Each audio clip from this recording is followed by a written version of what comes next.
The wind tasted of rust and distance. It swept across the high plains, a ceaseless breath that scoured the land down to its bones of rock and red earth. It carried the scent of crushed sage, the musk of a herd of pronghorn flowing like a tawny river over a distant rise, and something new, the sharp, metallic tang of the railroad, a wound of iron bleeding rust into the soil. For Maeve O'Rourke, leaning against the rocking frame of the stagecoach, it was the smell of a last chance. Ash Hollow was not so much a town as a raw nerve ending on the edge of the territory. It clung to a shallow dip in the plains, a jumble of raw lumber buildings that looked as if they had been thrown there by a careless hand. A single, wide street, more dust than road, served as its spine. At one end, the new telegraph pole stood like a lone, leafless tree, its single wire humming a song of faraway power. At the other, the Quinn's boarding house and saloon stood, its 2 stories making it a giant among the shacks. It was there Maeve was headed. A letter of introduction from a priest in a town 200 miles east, clutched in her worn satchel. The coach groaned to a stop, and the dust it had kicked up swirled in a final, choking cloud before settling. Maeve gathered her skirts, her movements careful and deliberate, and stepped down onto the hard-packed earth. She felt the eyes on her immediately. Men, their faces grimed with the effort of laying track or digging for color in the hills, paused to watch the new arrival. She kept her gaze fixed on the worn sign of the boarding house, her shoulders set in a defensive line she had perfected over 25 years. Freedom, she had told herself, was simply a place where one could work and be left alone. Inside, the air was thick with the smell of stale beer, boiled cabbage, and unwashed bodies. A few men sat at a table, their voices a low rumble, a woman with a tired face and flour on her apron. Nora Quinn looked up from behind the bar. "Can I help you?" she asked, her voice flat but not unkind. Maeve presented the letter. "I was told you might have need of a seamstress, or someone to help with the books. My hand is clear and I'm quick with sums." Nora Quinn scanned the letter, her lips moving slightly as she read. Before she could answer, one of the men at the table laughed, a short, ugly bark. "Look what the stage dragged in. Boys," he said, not bothering to lower his voice. He had a coarse red beard and small eyes. "Came all this way to find a husband. I reckon she'll have a long wait." His companion snickered. "She's got a face that could scare a coyote off a gut wagon." The words struck Maeve like stones. They were not new, but each one found the same bruised place inside her. She felt the familiar heat rise in her cheeks, a flush of shame she could not control. She stiffened, her chin lifting a fraction of an inch, her gaze remaining fixed on Nora Quinn. She would not give them the satisfaction of seeing her flinch. She had learned long ago that her plain face, her nose a bit too strong, her mouth a little too wide, was a ledger upon which the world wrote its casual cruelties. Her defense was a wall of quiet endurance. Nora Quinn's eyes narrowed, a flicker of something, perhaps sympathy, perhaps just irritation at the disruption. "Hush your noise, you two. You've got no call to speak, so—" She looked back at Maeve. "We can use another hand. The mending piles up faster than I can manage. And Tom's books are a mess. The room upstairs is small, but it's clean. You'll take your meals with us. You can start tomorrow." It was more than Maeve had hoped for.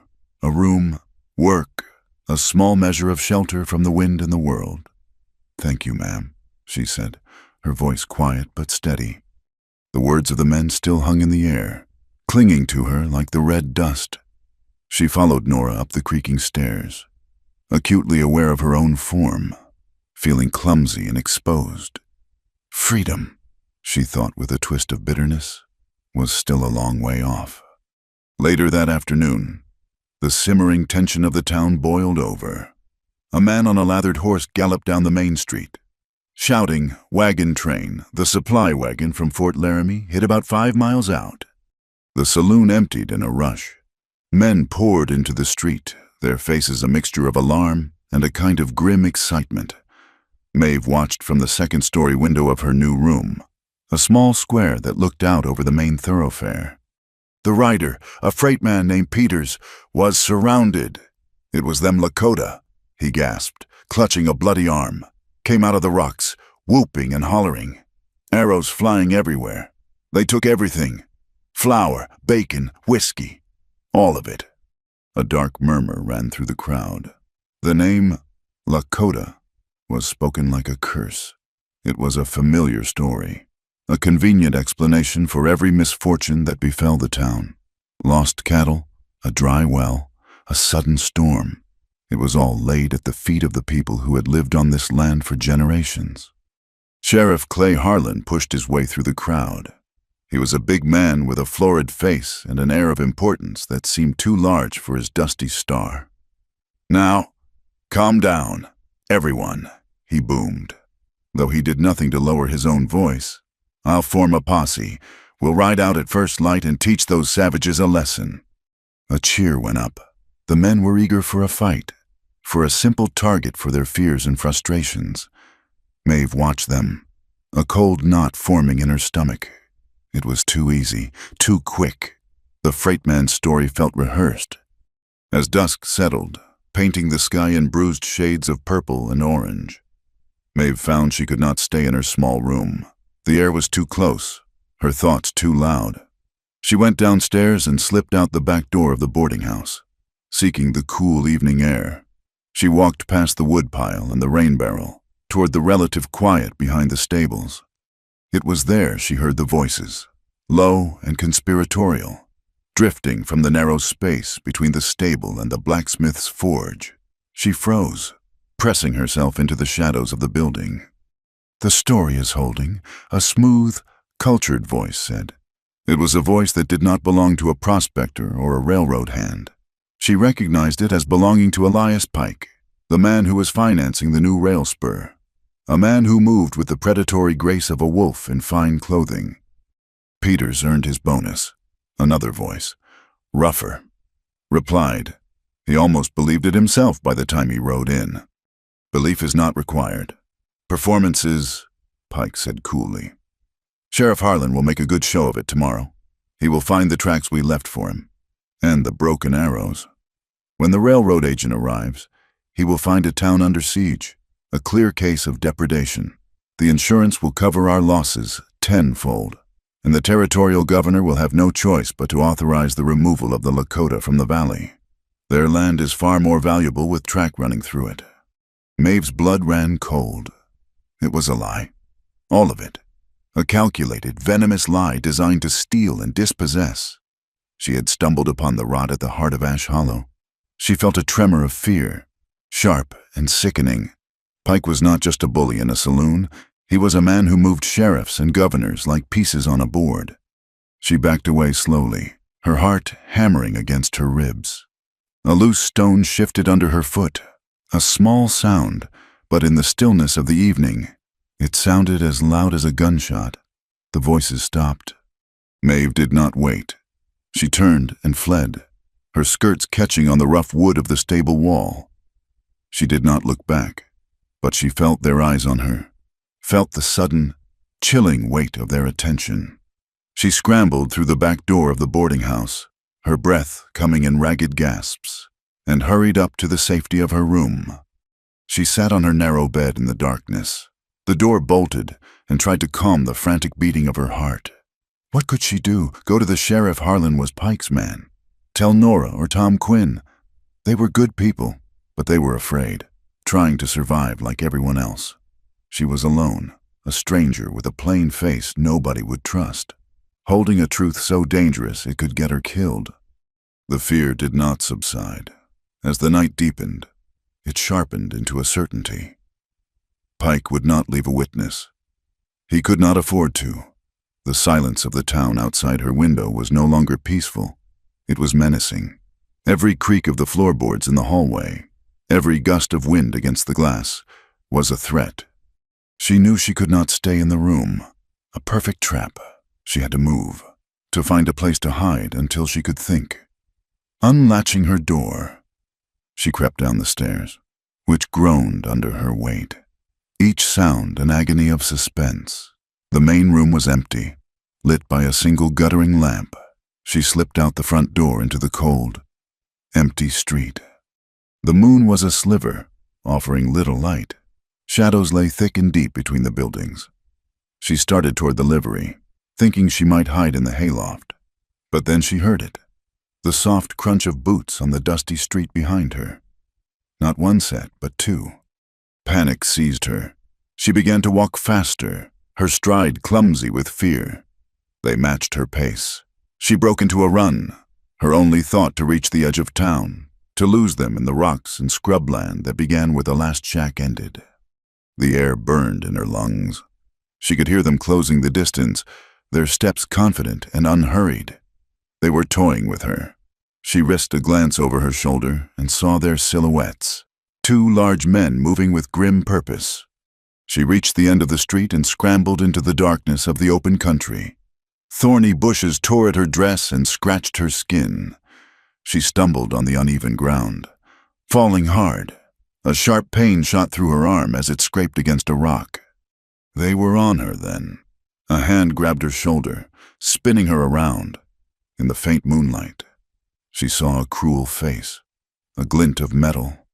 And then, a shadow detached itself from the deeper shadow of a rock outcropping. It moved with a silence and speed that was unnatural. There was no sound, only a sudden, fluid motion. One of the men grunted and fell.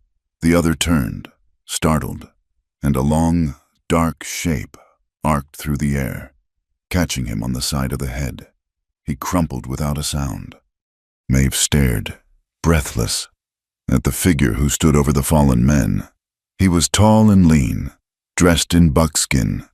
His face was all sharp angles and quiet intensity, framed by two long black braids. He was Lakota. He turned his gaze to her, and his dark eyes held no expression she could read. He took a step closer, and she flinched away, her heart still racing. He stopped, holding up a hand, a gesture not of threat, but of peace. He knelt beside her and gently took her arm, his touch surprisingly warm. He examined the long, bloody scrape. "It is not deep," he said, his voice a low, calm rumble that seemed to absorb the frantic energy of the night. He took a strip of clean linen from a pouch at his belt and expertly wrapped the wound, his movements efficient and sure. When he was done, he looked directly into her eyes. The intensity of his gaze made her feel as though he could see the entire terrifying story of her night there. "They know you heard," he said, his words confirming her worst fear. "The man in the white hat does not leave loose ends." He meant Pike. He stood, a silhouette against the stars. "Do not go to the sheriff. He is a part of it. Stay in the light. Do not be alone until you cannot." And then, as silently as he had appeared, he was gone, melting back into the rocks and the darkness. Maeve was alone with two unconscious men, the cold night air on her face, and a stranger's quiet warning echoing in her mind. The wind picked up, swirling the red dust around her feet, and for the first time, she felt its chill not just on her skin, but deep in her soul. Maeve scrambled back to the boarding house, a ghost in the moonlight, her breath a ragged tear in the fabric of the night. She did not stop until the bolt of her small room was thrown, the sound unnaturally loud in the silent building. She stood with her back pressed against the wood, listening, her body trembling not from the cold, but from a fear so profound it felt like a sickness. Sleep was impossible. Every shadow that danced on the wall was a man with a cruel face. Every creak of the old house a footstep on the stair. The Lakota man's words echoed in her mind, a quiet counterpoint to her frantic pulse. "Stay in the light. Do not be alone until you cannot." When morning came, it brought no relief, only a harsh, clarifying light that made the danger seem more real. The sounds of the town waking up, the clatter of pans from the kitchen below, the distant clang of the blacksmith's hammer, all felt fragile, a thin veneer over the violence that lurked beneath. She had to be sure about Sheriff Harlan. A desperate, foolish part of her still hoped the Lakota man was wrong. that the law was not entirely for sale in Ash Hollow. She tidied her appearance as best she could, her fingers clumsy as she tried to pin her hair. She went downstairs, avoiding Nora Quinn's questioning gaze, and stepped out into the street. The red dust was already stirring in the morning breeze.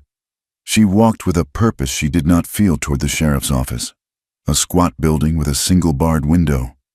She would not go in and accuse him. She would simply observe. Her pretext was simple. She would ask about filing a complaint about the ruffians from the saloon the day before. As she approached, her resolve faltered. Standing before the office was Elias Pike, his expensive suit immaculate against the town's grime. He was speaking to Sheriff Harlan, his voice a low, confident murmur. Harlan was nodding, his expression one of fawning agreement. Pike handed the sheriff a silver cigar case. Harlan opened it, selected a cigar with a show of careful consideration, and tucked the case into his own coat pocket as if it were a gift long expected. The gesture was small, casual, and utterly damning. It was a transaction, a sealing of a bargain made in shadows. There was no help for her there. The law had a master, and it was not justice. Maeve turned away before they could see her, her heart a leaden weight in her chest. She walked back to the boarding house, the knowledge of her complete isolation settling upon her. She was a witness, and in a town like Ash Hollow, a witness was a liability to be removed. Back in the kitchen, Nora Quinn clucked over the scrape on her arm, which Maeve had rewrapped with a cleaner cloth.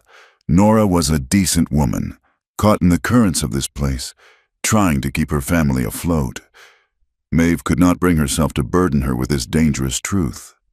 She murmured something about tripping in the dark.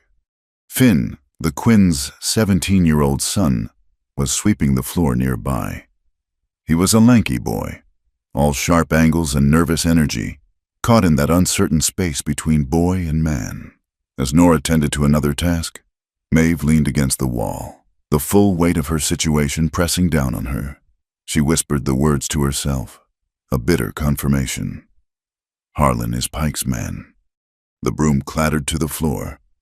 Maeve looked up to see Finn staring at her, his face pale, his eyes wide with a fear she recognized because it mirrored her own. He knew something. He had seen or heard something that made her words strike him like a physical blow. Without a word, he snatched up his broom and fled out the back door, a frightened deer startled by the scent of a predator. He was no ally. He was just another person trapped by fear. The day crawled by, each hour stretching into an eternity of suspense. Maeve did her work, her hands stitching and mending with an automatic precision while her mind raced. She felt hunted. The glances of the men in the saloon, the way a railroad worker watched her for a moment too long. Everything felt like a threat. The warning to stay in the light was a torment. It meant being seen, being watched. Night fell again, heavy and starless.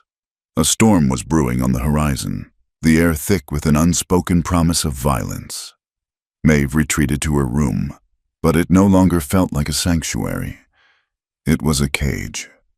She pushed her small chest of drawers against the door, a futile gesture that did little to calm her.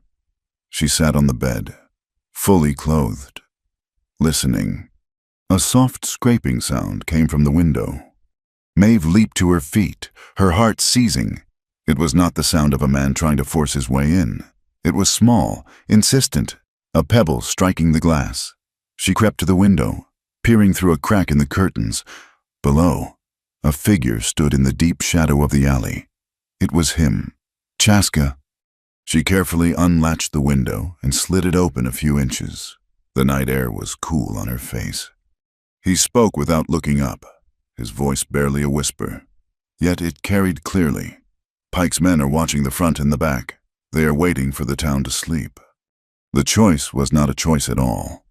It was a statement of fact. To stay was to be cornered. You must leave this place, he said. I can guide you through the canyons. By morning, you will be far away.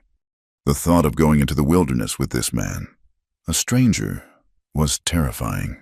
But the thought of staying, of waiting for the sound of her door splintering, was worse. He had saved her once. He had no reason to help her. Yet he was here, in a land where the law was a lie. Perhaps trust had to be placed in something else. She gave a single short nod. He pointed to a spot below, a low shed roof. Be ready. Maeve gathered nothing but her small satchel with the priest's letter and the few coins she possessed. She pushed the chest away from the door, took a last look at the small room that had represented a fragile hope, and slipped out into the hallway. She crept down the stairs and out the back, moving through the shadows as he had. He was waiting for her behind the woodpile. He moved without a sound, a phantom in the darkness, and she followed as best she could. They skirted the edge of town, a place of trash heaps and scrawny dogs that barked half-heartedly at their passing. Soon, the last of the shacks fell away, and they were in the open. The vast, dark plain stretching out before them under a sky that was beginning to flash with distant lightning. The journey was a brutal education. The ground was not flat but a treacherous landscape of rocks and sharp-edged gullies. Chaska moved with an easy, tireless gait, seeming to read the land with his feet. Maeve struggled to keep up, her city-bred muscles protesting, her lungs burning. The silence between them was absolute, broken only by the sound of their footsteps and the rising wind. As the first hint of dawn threatened to expose them on the open plain, he led her into the mouth of a narrow canyon. The rock walls rose steeply on either side, red and sheer, offering shelter and hiding their passage. But here the air was still and hot, and the ground was a bed of loose stone that made each step a potential disaster. Her water was gone. Her throat was a dry, rasping knot of pain. They rested in the shade of an overhang, the sun now a merciless hammer in the sky above the canyon rim. Chaska offered her his water skin. She drank sparingly, ashamed of her weakness. She felt like a burden, a clumsy piece of luggage he was forced to drag through this unforgiving land. He seemed to sense her thoughts. "You are stronger than you believe," he said, his voice quiet. "This land asks much. You are answering." She looked away, toward the stark beauty of the canyon. The words of the men in the saloon echoed in her memory, the casual cruelty of it. She wondered what he saw when he looked at her. "I came from a place that was also hard," she found herself saying, her voice hoarse. "A green place, but one of starvation and sorrow. We came on a boat, crowded together like cattle. We were told America was a promised land. For some, I suppose it is. For others, it is just a different kind of hunger." He listened without interruption, his gaze steady. He did not offer empty platitudes or easy sympathy. When she finished, he was silent for a long moment. Then he said, "My people have a promise too, to the land, to our children, to the memory of our ancestors. A man can sell his horse, his furs, even his weapon if he must, but he cannot sell his word. He cannot sell his honor. It is all he truly owns." His words were simple, yet they landed with the weight of stone. He was not just running from Pike's men. He was standing for something. He was living by a code in a lawless country. They pushed on. The heat was relentless. Maeve saw tracks in the dust near a dry creek bed. Tracks she recognized from pictures in books. Wolf. The presence of the unseen predators added a new, primal edge to her fear. Late in the afternoon, the sky turned a strange, bruised green. The wind died suddenly, and an eerie silence fell over the canyon. Chaska stopped, his head tilted, listening. Then the first one hit, a piece of ice the size of a pigeon's egg, then another and another. Within moments, the air was filled with a deafening roar as a hailstorm of incredible violence descended upon them. The stones hammered at their backs and shoulders, hard enough to bruise. Chaska pulled her under a shallow ledge, shielding her body with his own as the ice crashed down around them. The storm passed as quickly as it came, leaving the canyon floor white and battered. But the danger was not over. A low rumble began, growing steadily into a roar that shook the very rock beneath their feet.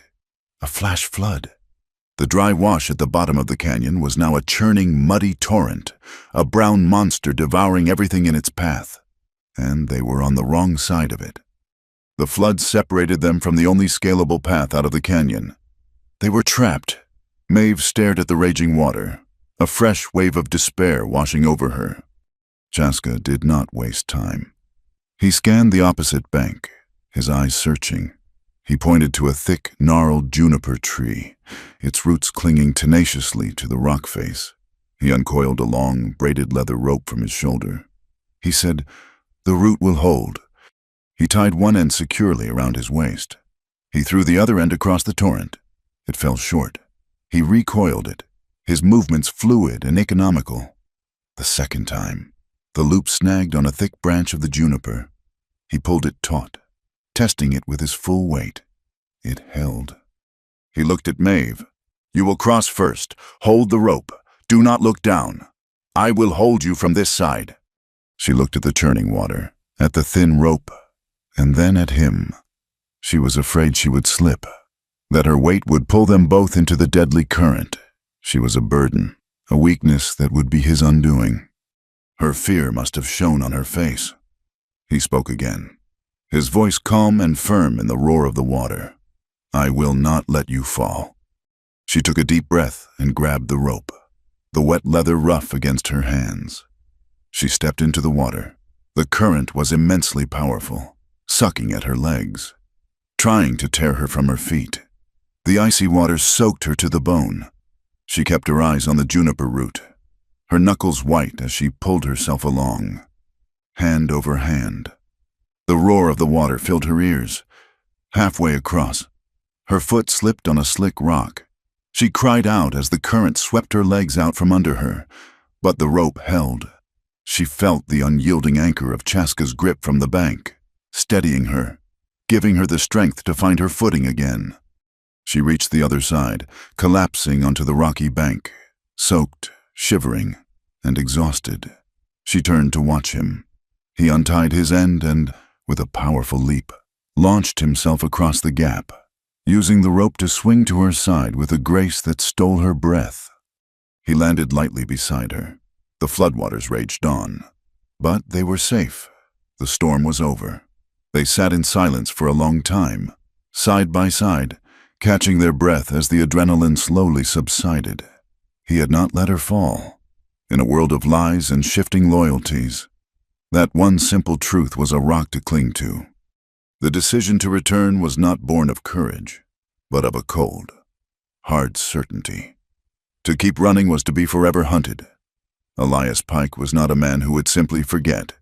He would pursue her, or if he could not find her, he would complete his vile plan, and the lie would become the region's truth, written in blood and displacement. Maeve knew, with an instinct that had been honed by a lifetime of survival, that the only way to be free of the hunter was to dismantle his trap, and the trap's machinery was back in Ash Hollow.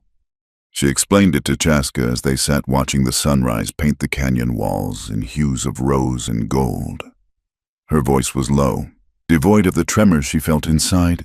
"He has proof of his own lies, invoices, shipping manifests. If I could find them, find something that shows the goods were never truly stolen, then my word would be more than just air." Chaska listened, his face impassive as the stone around them. He had cleaned the scrapes on his hands from the flood, his movements economical and precise. "You would be walking back into the fire," he said. It was not a question. "The fire is already spreading," she countered. "Soon it will burn everything. Your people, anyone who stands in his way. I cannot run far enough to escape that." He looked at her then, his gaze direct, searching. He saw not a frightened woman, but one who had weighed the cost and found it acceptable. He gave a slow, single nod. "We will go back, but not in darkness. We will go in the light. They will look for us in the shadows. We will hide in the open." It was a daring plan, one that relied on the very arrogance of their pursuers. They walked back not through the hidden canyons, but along the high ridges, moving in the full glare of the sun. From that vantage, Ash Hollow was a collection of insignificant boxes in a vast, empty landscape. It looked small and manageable, a trick of the light and distance. They entered the town from the east, where the new telegraph lines were being strung. They became two more figures in a busy scene of workers and wagons. Chaska carried a small bundle of cured rabbit skins, transforming himself from a fugitive into a trader. Maeve walked with her head down. Just another woman on an errand. She went straight to the boarding house. Nora Quinn was too busy with the breakfast rush to ask more than if she was feeling better. And Maeve was grateful for the chaos. Her chance came at mid-morning. Nora sent her to the mercantile for a sack of beans. Pike's large warehouse stood directly behind it, a long, windowless building of raw pine. Maeve's heart hammered against her ribs. She purchased the beans. Then, instead of returning directly, she slipped into the narrow, refuse-strewn alley that ran between the two buildings. The air was close and smelled of sour earth. Halfway down, a section of siding on the warehouse had warped in the sun, leaving a gap just wide enough for her to squeeze through. Inside, the air was thick with the smell of dust, burlap, and dry rot. Light filtered in through cracks in the roof, illuminating swirling motes of dust in the cavernous space. Crates and barrels were stacked high, creating a maze of narrow passages. At the far end, in a small, partitioned-off area that served as an office, she saw a desk and a high stool. That was her goal. She moved with a quiet born of terror, her ears straining for any sound of approach. The desk was a mess of papers held down by a rock. She shuffled through them with trembling fingers. Shipping manifests, lists of supplies, letters from the east. And then she found it, a separate ledger. Its cover unmarked. Inside, in Pike's elegant, forward-slanting script, were lists of goods. Beside each entry was a notation delivered. The dates were all from the week before the supposed raid. She compared the items to a manifest on the desk for the stolen wagon train. They were identical. It was the proof. Pike was billing the railroad and collecting insurance for goods that were already safely in his warehouse. A noise from outside made her freeze. A wagon rumbled by. When the sound faded, she took the ledger and tucked it into the waistband of her dress. The stiff leather cover, a hard, dangerous rectangle against her skin. Her search was not over. A ledger could be explained away, dismissed as a mistake. She needed something more. She began to explore the warehouse, moving deeper into the shadows. In a back corner, behind a stack of barrels, she found what was left of the raid. A few splintered crates, a broken wagon wheel, and a half-dozen arrows. Their shafts snapped, their flint heads crudely made. It was a stage set. And then she saw the paint. A small can of bright blue paint sat on a crate. A brush laid across its lid. A simple stencil. The letter P inside a circle lay beside it. She looked at the crates Pike had claimed were part of the stolen shipment, the ones he had already received. On the side of each, almost hidden near the bottom, was the same stenciled mark. The blue paint was identical. It was a secret inventory mark, a way for Pike to identify his own property. And the same mark was on the splintered crates from the fake raid. As she turned to leave, her hand brushed against a heavy canvas tarp. Curiosity made her lift a corner. Underneath stood a machine of iron and gears, silent and immense. A printing press. It was old, covered in a thick blanket of dust and neglect. A sleeping giant of truth in a den of lies. For a moment, she imagined its great arms moving, its gears turning, printing sheets of paper that would shout her discovery to the world. It was a foolish, desperate thought. She squeezed back through the gap in the wall, her mind racing. She had the ledger. She had seen the mark. It was enough. It had to be. She started back toward the main street, a new, fragile hope blooming in her chest. The hope shattered when she saw the commotion in front of the sheriff's office. Harlan and two thuggish deputies had Chaska cornered against the wall of the blacksmith's shop. A small crowd had gathered to watch. Chaska stood with his arms loose at his sides, his expression unreadable. his stillness a stark contrast to Harlan's red-faced blustering. "Trespassing on company land," Harlan shouted, "playing to the crowd. And what is this?" He snatched a pistol from his deputy's hand and held it up. "Found this tucked in his belt. Looks like the one reported missing from the freight office this morning." It was a lie, as blatant and ugly as the one about the raid. Chaska had carried no such weapon. Maeve watched, frozen in horror. From across the street, she saw the satisfaction in Harlan's eyes. He had his scapegoat. Chaska did not speak, did not resist as they bound his hands. To fight would be to give them the violence they craved, to confirm every dark prejudice the town held. He met her eyes for a fleeting second across the dusty street, and in his gaze she saw not fear, but a warning. Do nothing, not yet. They marched him to the jail and shoved him inside. The heavy door slammed shut, the sound echoing the closing of a tomb. The crowd dispersed, muttering their approval.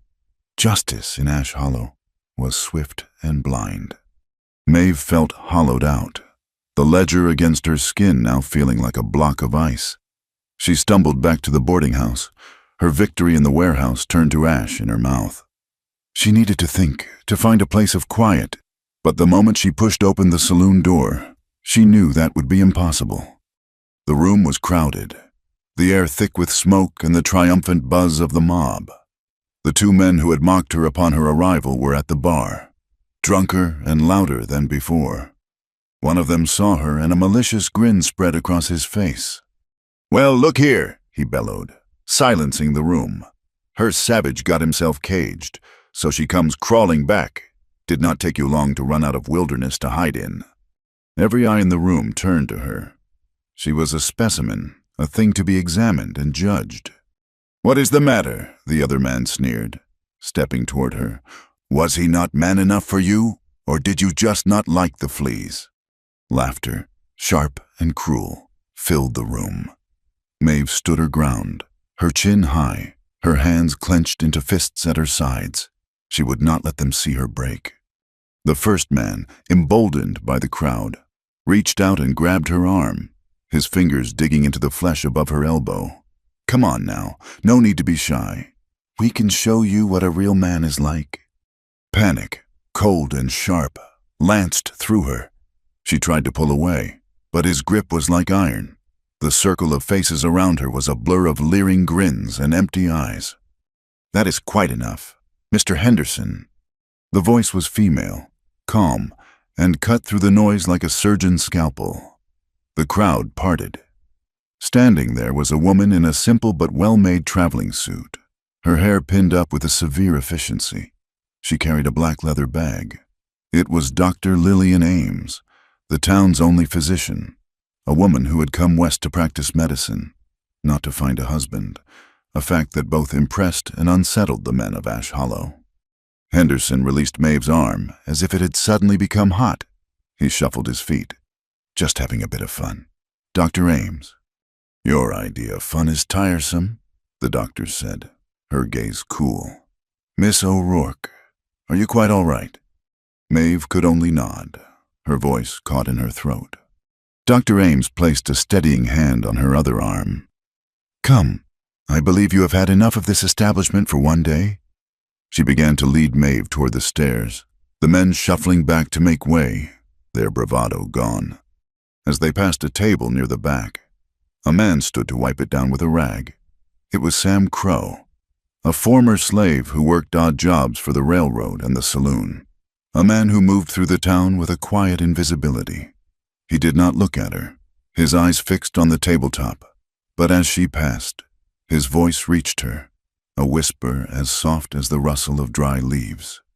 "I saw them, the night before. Saw Pike's men move the real goods into the warehouse. Saw them burn the old wagon themselves out by the creek." The words were a lifeline thrown to a drowning woman. Maeve's head snapped toward him, but he was already moving away, his face a mask of deliberate ignorance. He had seen. He knew. He was a witness. Dr. Ames guided her up the stairs, her grip firm and reassuring.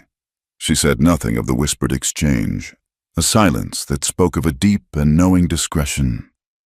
She left Maeve at the door to her room with a simple, "Lock your door. The fever of this town has not yet broken." Maeve stumbled inside and through the bolt. She leaned against the door, her body trembling with a cocktail of fear, rage, and a tiny, dangerous flicker of hope. She pulled the ledger from her dress. It felt heavier now, weighted with the life of a man in a cell and the whispered words of another, trapped in a different kind of prison. The truth was no longer just hers, and it was a burden that was becoming too heavy to carry alone. Sleep was a country Maeve could not enter. She lay on her narrow bed, the locked door a flimsy shield against the malevolent silence of Ash Hollow. The town was not sleeping. It was waiting. She knew with a certainty that chilled her to the bone that Elias Pike and Sheriff Harlan would not allow Chaska to survive long enough for a circuit judge to arrive. There would be an incident, an escape attempt, a sudden illness, a convenient end to a man who knew too much, and a perfect final nail in the coffin of his people's reputation. The plan formed not as a bold stroke of strategy, but as a desperate whisper in the darkness. She could not storm the jail. She could not reason with the mob, but a prison wagon, moving on an open road, was a different thing. A machine, and machines could be made to fail. Hours before dawn, while the fog rolled in from the plains, thick and white and ghostly, Maeve slipped from the boarding house. She carried a heavy, discarded iron pin she had found near the blacksmith's forge, its weight a cold comfort in her hand. The prison wagon, a squat, reinforced box on wheels, was kept behind the sheriff's office. It was unguarded. Arrogance was Pike's greatest ally. Who in this town would dare to challenge him? Working in the cloying dampness, her breath pluming in the air, she examined the wagon's undercarriage, her fingers, raw from the cold, searched for a weakness. She found it in the heavy iron brace that secured the wagon box to the rear axle. It was held in place by a single, thick cotter pin. If that pin were to fail on a steep grade, the box would lose its anchor. It would slide. Her hands trembled, not just from the cold, but from the enormity of her task. She used the iron bar as a lever, working it into the tight space to pry at the pin. It was stiff, seated deep.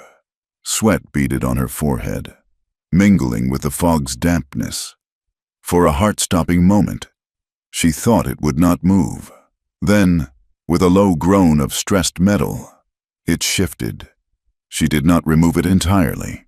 She worked it out just enough so that it held by a fragile purchase, a treacherous promise of security that a hard jolt would shatter. She had scouted the path the day before. About a mile out of town, the road narrowed and climbed a steep, short hill before turning sharply. The outer edge of the turn was a tumble of loose rock and scree that fell away into a shallow, brush-choked ravine. She had spent an hour in the late afternoon rolling a few heavy, half-buried rocks into the path on the upward slope, making them look as if they had fallen there naturally. It was a simple, brutal trap. She retreated into the fog, finding a vantage point among a cluster of boulders that overlooked the hill, and then she waited. The waiting was the hardest part, a slow torment of doubt and fear. The rumble of the wagon came first, a low vibration in the earth, then the clop of hooves and the creak of wheels, all of it muffled by the dense fog. She could see them only as shapes, phantoms moving through a white void. Two figures on the driver's bench, Harlan and a deputy. The dark box behind them held Chaska. The wagon began its climb. She heard Harlan curse as the horses strained. Then came the jolt as the wheels struck the rocks she had placed. It was followed by a sharp, metallic crack, a sound that sliced through the fog and straight into Maeve's heart. The wagon lurched violently. A shout of alarm came from the driver's seat.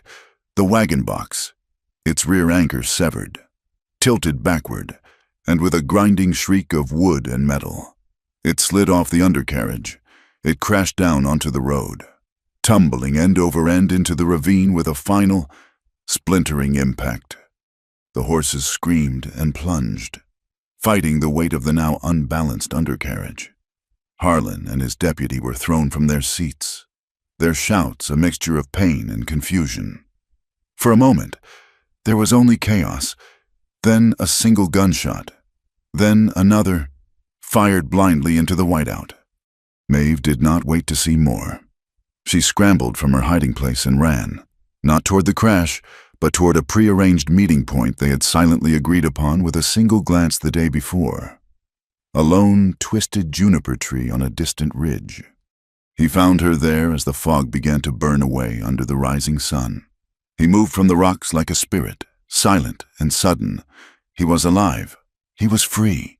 But there was a dark, wet stain spreading across the buckskin on his left shoulder. He led her for hours, his pace unwavering despite his injury, pushing them deeper into the maze of canyons and dry washes that cut through the high plains. He did not speak, and she did not ask, saving her breath for the grueling trek. Finally, he brought them to a place that felt like the heart of the world's silence, a narrow, hidden canyon, its entrance shielded by a fall of ancient rock, a small spring seeping from the base of the wall, creating a patch of impossible green in the red landscape. Here, he finally allowed himself to rest, sinking to the ground with his back against the cool rock. The adrenaline that had sustained him was gone, and a gray, drawn look of pain had settled on his face. "You are hurt," Maeve said, her voice soft in the stillness. "It is a scratch," he said, but his attempt to move his arm ended in a sharp intake of breath.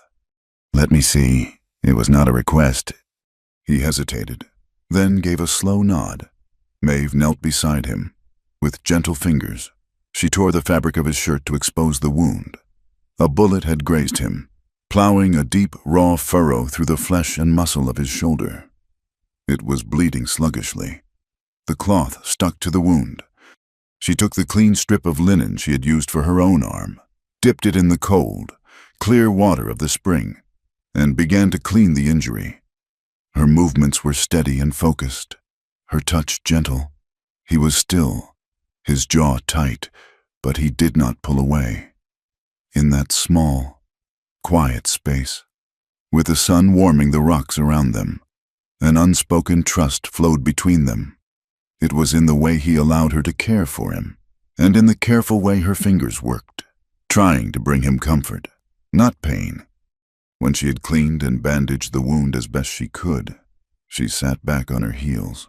The tension of the last 2 days, the fear, the violence, the desperate gamble in the fog, all of it crested inside her. A single tear tracked a clean path through the grime on her cheek.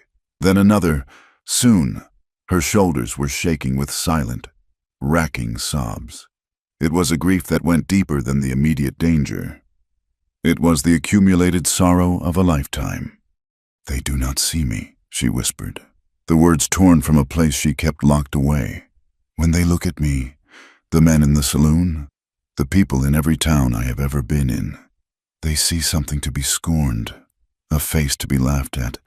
They call me plain or ugly. It is the first thing they see, and it is the only thing they see.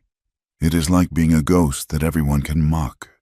She looked at him, her vision blurred with tears, expecting to see pity or perhaps discomfort. Instead, his dark eyes were fixed on her, his expression one of intense, unwavering focus, as if he were memorizing the lines of her face. He reached out, not to touch her, but his hand hovered in the air between them, a gesture of profound respect. "I see the woman you are," he said. His voice was a low rumble, as solid as the rock behind him. The words were simple, but they landed in the deepest part of her, a place that had been hollow and aching for as long as she could remember. He did not say she was beautiful. He did not offer a lie. He said he saw her, the real her, the one who had survived, who had fought, who had just freed him with nothing but her wits and a piece of iron. He moved closer then, and gently cupped her face in his hands, his thumbs brushing away her tears. He leaned in and touched his lips to hers. It was not a kiss of fire or passion, but of recognition. It was warm and firm and held no demand. It was a quiet claiming, an answer to a question she had been too afraid to even ask herself. It was a promise that she was seen, and that she was worthy. When he pulled back, the canyon was the same. The sun was in the same place in the sky, but everything inside Maeve had shifted.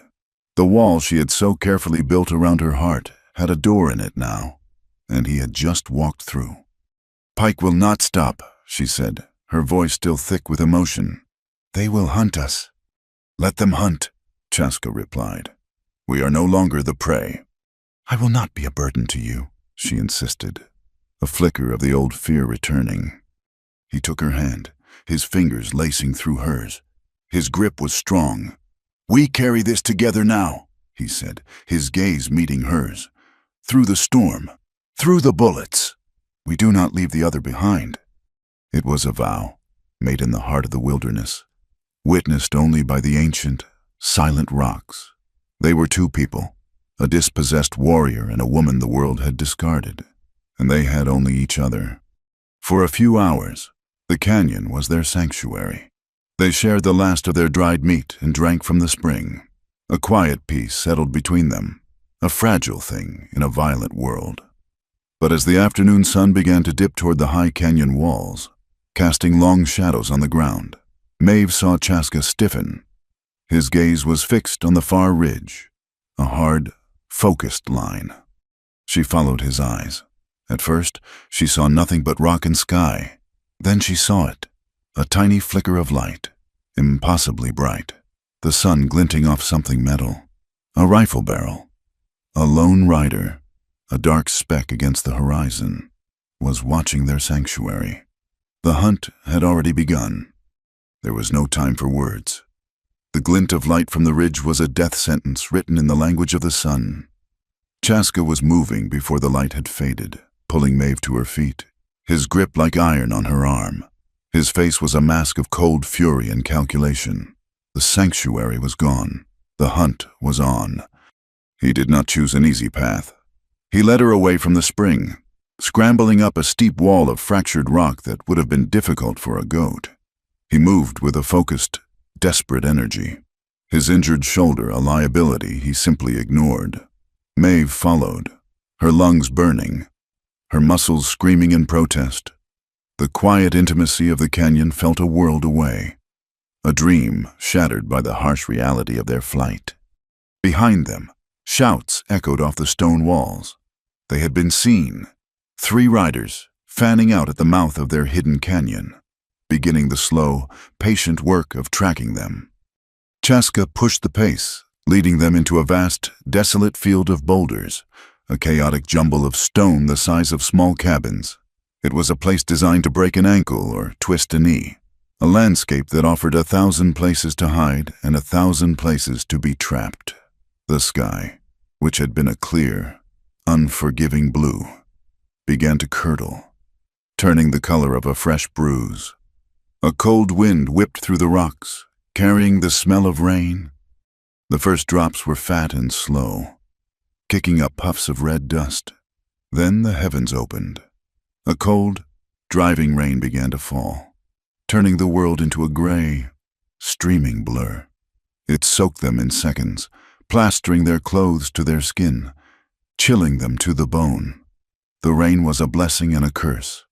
It would wash away their tracks, but it turned the surfaces of the great stones to slick, treacherous glass.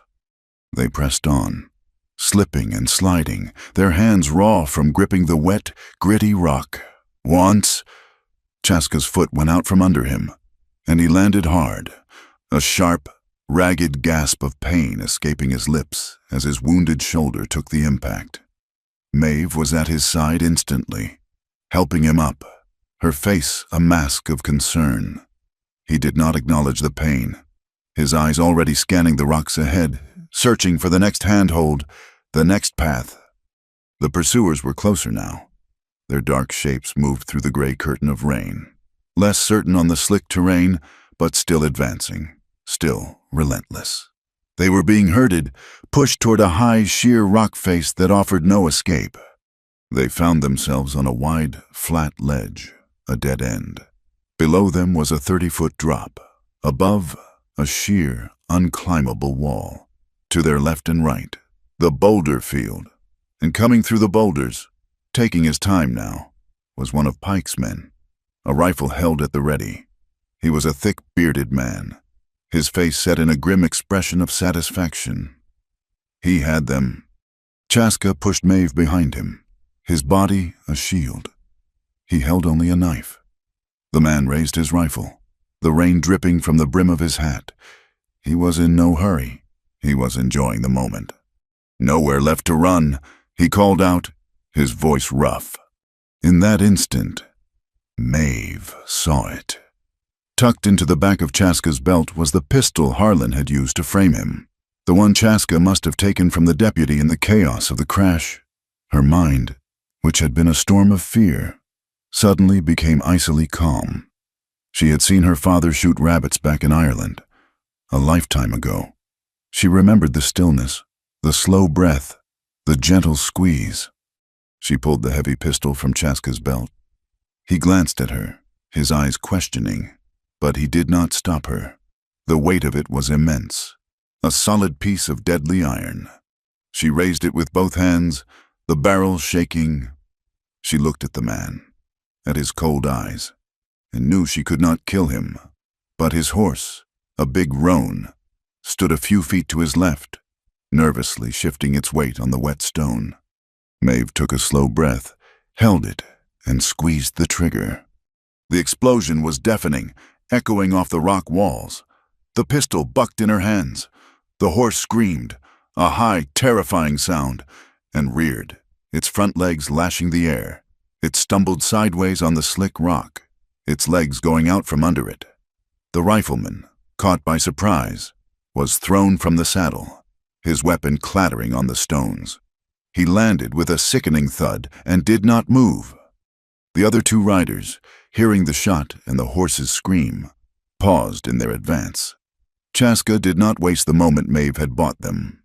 He grabbed her hand and pulled her along the ledge, back the way they came, into a narrow fissure she had not seen before. They scrambled through the tight passage, the rock scraping at their clothes, and emerged on the other side of the rock face, hidden from view. They ran, a desperate, stumbling flight, until the sounds of the pursuit faded behind them, swallowed by the rain and the vast, indifferent stone. Hours later, as the rain softened to a miserable drizzle, Chaska led her to a place of shelter. It was a deep overhang on the side of a butte, the ground beneath it dry and sandy. A small, smokeless fire already burned there, and several figures rose to greet them as they approached. They were Lakota, an older man with a face like a weathered map, his long hair streaked with gray, stepped forward. This was Mazaska. He greeted Chaska with a hand on his good shoulder, his eyes taking in the fresh bandage, then moving to Maeve, his gaze penetrating but not unkind. Chaska spoke in the soft, flowing cadence of his own language. The words were a mystery to Maeve, but the tone was one of urgency and respect. Mazaska listened, his expression unchanging, his gaze occasionally shifting to her. When Chaska finished, Mazaska spoke, his voice low and resonant. Chaska translated. "He says that the man Pike is a coyote. He sets a trap not for the wolf, but for the bear. He wishes the Lakota to answer violence with violence. He wishes for a war he knows we cannot win, so that the soldiers will come and drive all of our people from these lands forever." "Then what can we do?" Maeve asked, her voice trembling with exhaustion and cold. "We do not spring the trap," Chaska said, conveying Mazaska's words. "We do not give him the war he wants. There is another path, a harder one, the path of the truth." A young woman, Anpetu, brought Maeve a warm, dry blanket and a bowl of hot broth. The simple kindness, after so much violence, almost brought her to tears. She sat by the fire, wrapped in the thick wool, and listened as the Lakota men spoke. Their faces were grim. They understood the stakes, their homes, their families. Their very existence was being threatened by a rich man's lie. But they would not be provoked. Their patience was a weapon, a form of resistance Pike could not comprehend. The discussion was interrupted by a sound from the edge of the camp. One of the sentries called out. A figure was stumbling through the drizzle toward them. A boy, his clothes torn, his face pale with fear and exhaustion. Maeve's heart stopped. It was Finn Quinn. He saw her and collapsed at her feet, gasping for breath. He was clutching a small book wrapped in oilskin. His eyes were wild with a terror that was more than just physical exhaustion. "I had to," he choked out, pushing the book into her hands. "I heard them. Pike and the sheriff. They were talking about you, about your family. They said they had plans for my mother if I spoke a word. But I took this from Pike's office. Mama. She sometimes holds things for him. I saw it. It has the real lists. Everything." He was confessing, his words tumbling out in a rush of guilt and fear.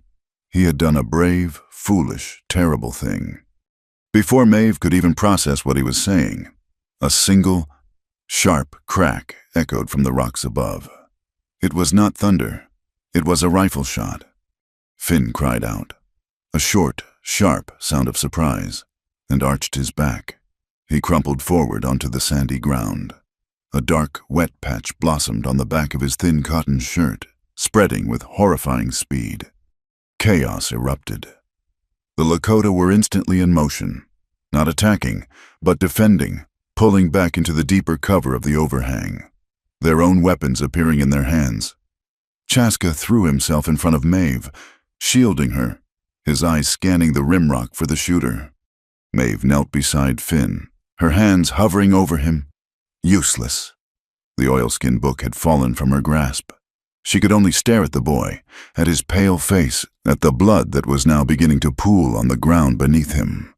The rain continued to fall, a steady, weeping drizzle, washing over the flat gray stone at the edge of the shelter. It mingled with the crimson stain of Finn's blood, the water and the lifeblood swirling together. She had brought this here. Her quest for justice, her desperate flight, had led this boy, this innocent, to lie bleeding at her feet. The truth had a price, and it was being paid in the blood of a child on a cold stone in the rain. The world dissolved into a maelstrom of motion and sound. Mazaska's voice, a low, powerful command, cut through the panic. Two of his men returned fire toward the high rocks, not to hit the unseen shooter, but to provide a screen of noise and smoke.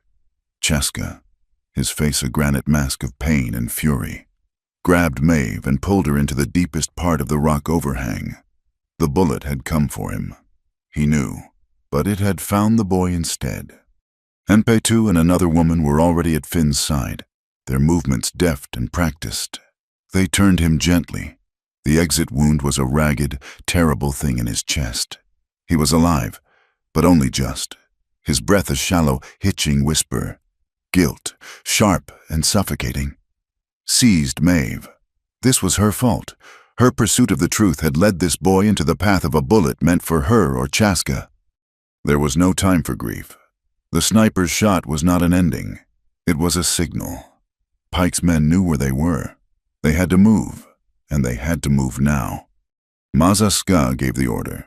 A travois was fashioned from 2 long poles and a blanket, a crude, rolling bed for the unconscious boy. They moved out, not back toward Ash Hollow, but deeper into the wilderness, climbing toward the high, broken country where the seasons turned first and hardest. The rain, which had been a miserable drizzle, began to change. It grew colder, turning to a stinging sleet that coated the rocks in a treacherous glaze. The journey was a special kind of hell. They moved as fast as they could, with 2 men pulling the travois, the poles bumping and jostling the wounded boy with every step. Maeve walked beside him, trying to shield his face from the sleet, her heart aching with every pained sound he made. Chaska took the rear, his eyes constantly scanning their back trail, his pistol in his hand. The strain of the climb and the tension of the pursuit pulled at his own wound, and Maeve could see a thin line of sweat on his brow, a sheen that had nothing to do with exertion and everything to do with a brewing fever. By evening, the sleet had turned to snow. It was an early, unnatural storm, a freak of the high country, and it descended with a silent, remorseless fury. The flakes were thick and wet, clinging to everything. muffling sound and erasing the world. They found shelter in a deep, narrow valley.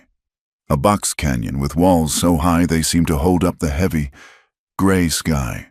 A series of shallow caves, little more than deep indentations in the rock, offered some protection from the wind, which now howled over the rim of the canyon like a hungry animal. They were trapped, the snow that had been their salvation, covering their tracks and forcing their pursuers to turn back, was now their jailer. It piled in deep drifts at the mouth of the valley, sealing them in. The days that followed blurred into a single, grinding struggle for survival. The world was reduced to the elemental realities of cold, hunger, and fear. The temperature plummeted. Their small store of dried meat was quickly exhausted. The men hunted, but the game had been driven to shelter by the storm. They returned with nothing but a few scrawny grouse. Hunger became a constant, gnawing presence. A cold ache in the belly that mirrored the cold in their bones. And then came the wolves. They did not see them at first, only heard them, their long, lonely howls echoing from the canyon rim at night. A wild and mournful chorus. They were a constant reminder that they were not the only hungry creatures in this frozen world, that they too were meat. In this crucible of hardship, Maeve found a strength she never knew she possessed, the self-pity, the shame that had been her constant companion for so long, was burned away by the sheer, brutal necessity of the moment. She learned. Untamed, the young Lakota woman with quiet, capable hands, showed her how to set snares for rabbits along the edge of the brush line, using horsehair and twisted sinew. Maeve learned the grim anatomy of the animal, how to skin it with a sharp flint and stretch the precious hide. She learned to make a thin, watery soup that was more hope than sustenance. She learned to build a small, nearly smokeless fire in the back of the cave, using dry willow and arranging the wood so that it burned from the top down, a trick that kept them from being a beacon in the white wilderness. These were not the skills of a seamstress. They were the skills of a survivor. Her most solemn duty was to Finn. He lingered in a state between life and death. The bullet had passed through, but the damage was immense. Maeve and Untamed kept the wound clean, but without proper medicine, infection was a certainty.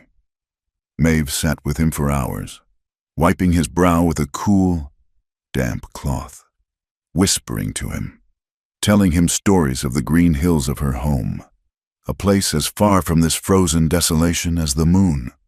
She did not know if he could hear her, but she spoke anyway, a quiet penance for the part she had played in his ruin.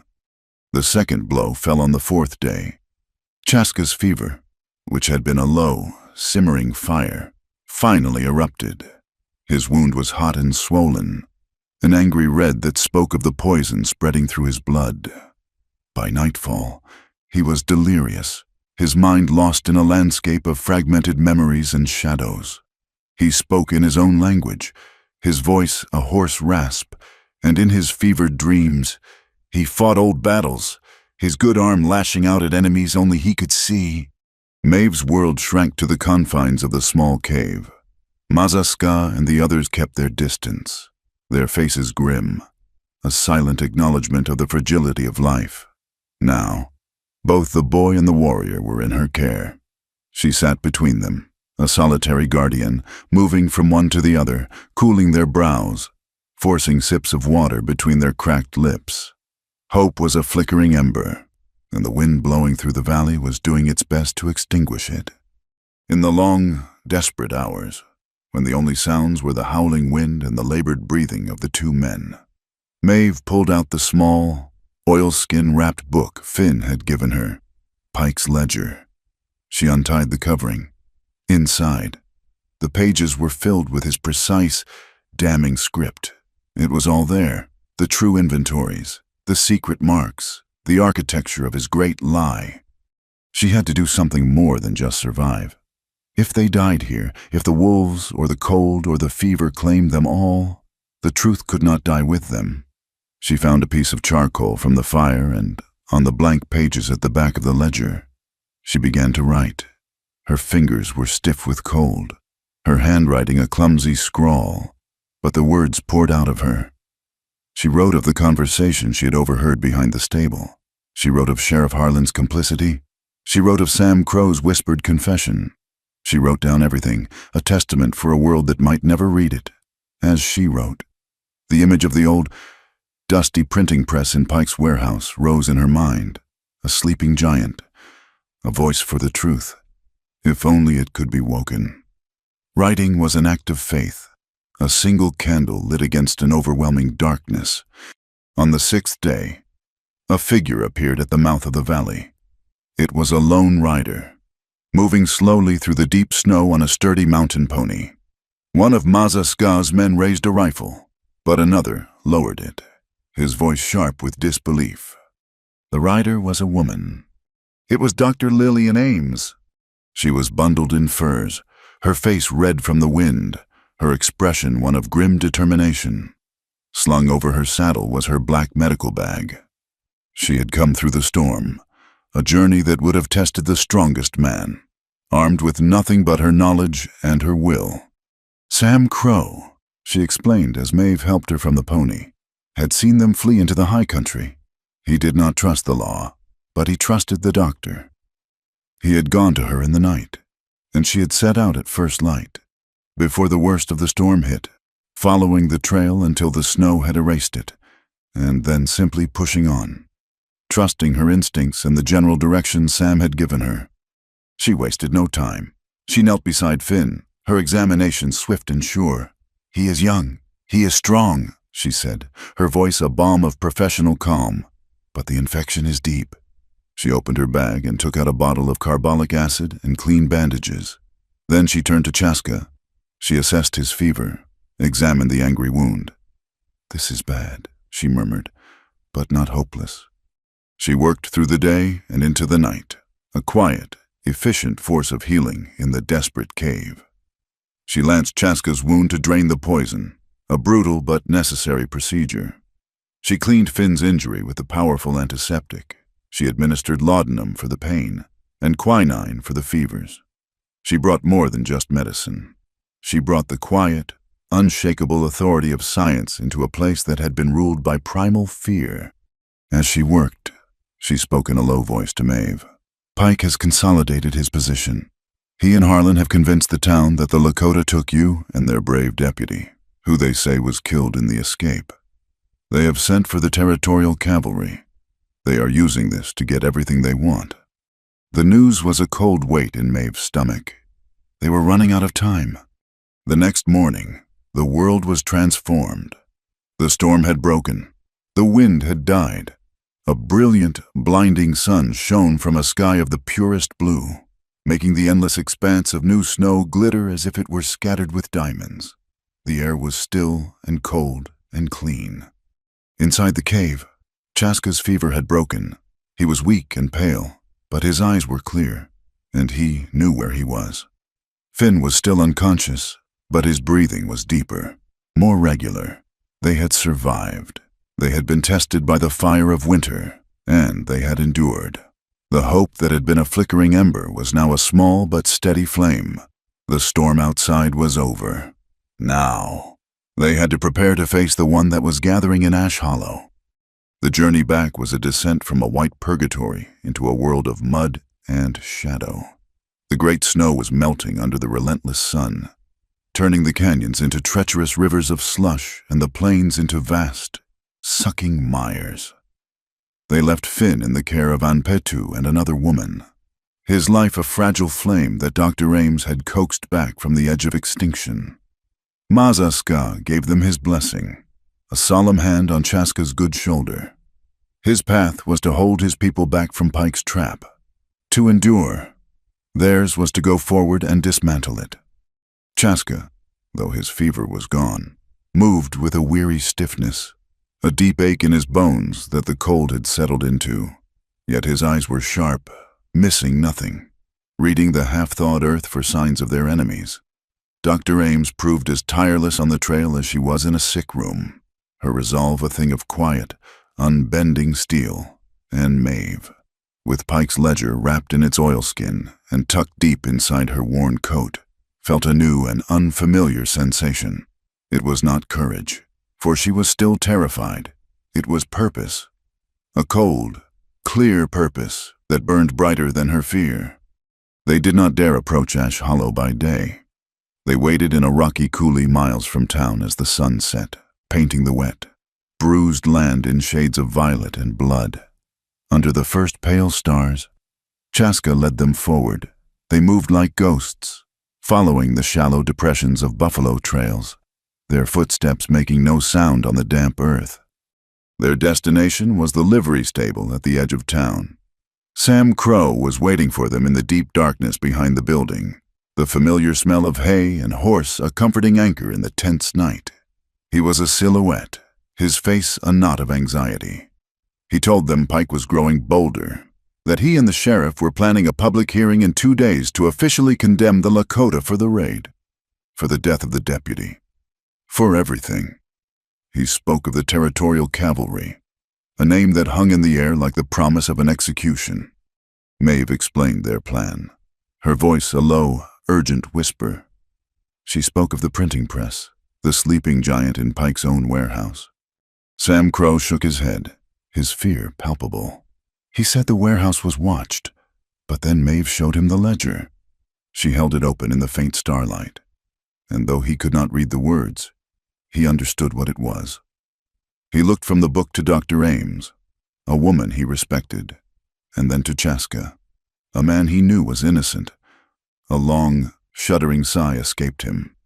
He told them there was a way, a coal chute on the far side, seldom used and likely forgotten. He had the key for the service door. He would help. The 4 of them moved through the back alleys of the sleeping town, a small, desperate alliance against the power that owned this place. The warehouse loomed before them, a black, silent monolith. Chaska scouted the perimeter, a shadow among shadows, before giving a soft call like a night bird to signal it was clear. Sam's key turned in the lock with a loud, grating click that made them all freeze, but no alarm was raised. They slipped inside. The air was stagnant and thick with the smell of old paper and settled dust. Sam lit a small, shielded lantern, its weak yellow glow pushing back the immense darkness but creating a small, vulnerable circle of light. In the center of the vast space, under a canvas shroud, was the press. It looked like a monument in a forgotten tomb. Maeve pulled back the canvas. The machine was a beautiful, complicated beast of iron and brass. It was covered in a fine layer of grime, its gears choked with the dust of disuse. It was the voice of the town, and it had been silenced for a long time. They set to work, a quiet, frantic team. Chaska stood guard at the door, his stillness a perfect counterpoint to the urgent energy inside. Sam, who had worked on every kind of machine from cotton gins to railroad engines, examined the press with a knowing eye. He pointed to a drive belt that had gone slack, to a gear whose teeth were clogged with hardened grease. Dr. Ames produced a small bottle of oil from her medical bag, and Maeve, her fingers nimble from years of needlework, cleaned the delicate parts with a rag, her touch as careful as a surgeon's.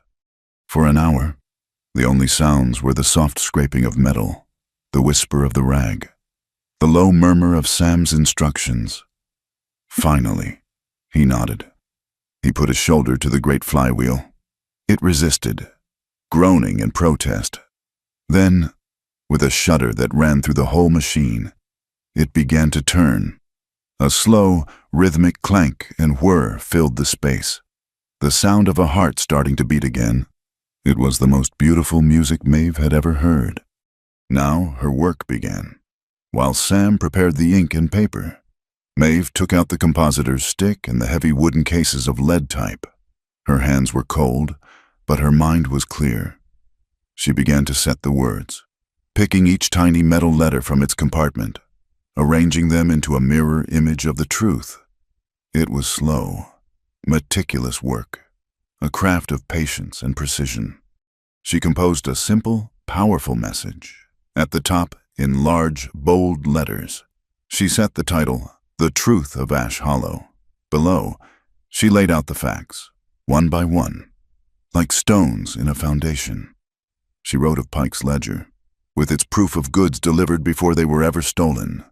She described the secret blue mark, the circle with the P, and with a piece of charcoal. She carefully drew the symbol on a small stack of paper to be included with each flyer. She wrote of Sam Crow's testimony, how he saw Pike's men set fire to their own wagon.